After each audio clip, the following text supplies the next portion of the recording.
Let's talk about electrician pay in Nicaragua. On average, an electrician in Nicaragua earns around 2,500 US dollars a year, average annual gross salary.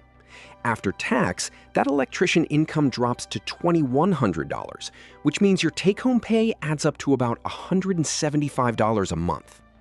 That is because tax takes a small share, while your location makes a bigger difference since electrician wages are usually higher in major cities.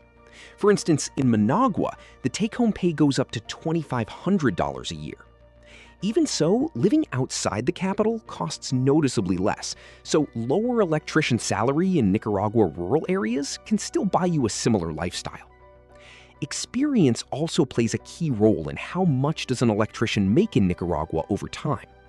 Entry-level workers start well below the average electrician pay, but earnings go up fast early on, before they plateau unless you move into management.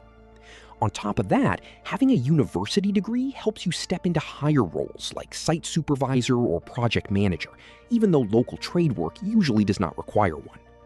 Finally, master specializations or high voltage skills add even more to your earnings because companies pay extra for advanced training.